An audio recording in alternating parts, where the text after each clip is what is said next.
Вячеслав Иванов жүрөгүнүн операция болуп түштүк аймактык жүрөк кан тамыр хирургиясына дарыланууда. Бишкектен келген Вячеславдын жүрөгүнө алгач 2015-жылыда Жалал-Абадта операция жасалган.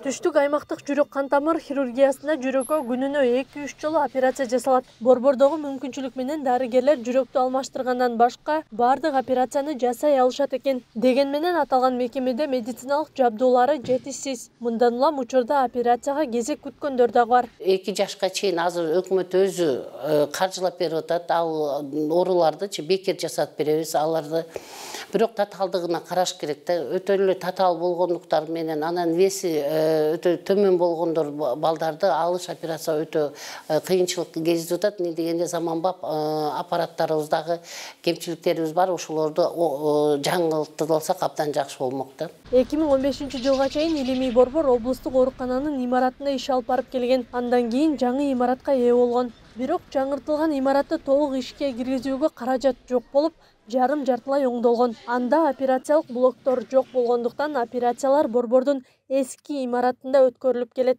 Ошо экинчи зданиябыз жаңы имарат. Ал жерде негизги бөлүмдөр ошол жерде, операционный блок жок. Ошон үчүн биз бул жерде отурабыз. Кан борборунун экинчи этажында.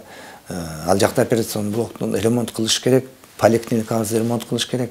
Анан жанагы чарбалык иштерге керектүү болгон бөлүмдөр бар да, жанагы от яккан котельный, архив, столовый, ошол поликлиника, дагы башка ошо лабораториялык бөлүм, ошолордун имараттары турат, бирок ремонт боло элек да. Статистика боюнча Кыргызстанда жүрөк кан тамыр ооруларынын кесепетинен көз жумгандар көбөйүүдө. Өлгөндөрдүн 52% жүрөк кан тамыр оорусунан жабыркагандар. Кардиологдордун билдирүүсүнө караганда Кыргызстанда жылына жүрөккө 1000ге жетпеген операция жасалат. Адистер бул элге керектүү болгон жардамдан 6 эсе аз экенин айтып жатышат. Акылай Карабаева, Аскар Маматисаков, Регион.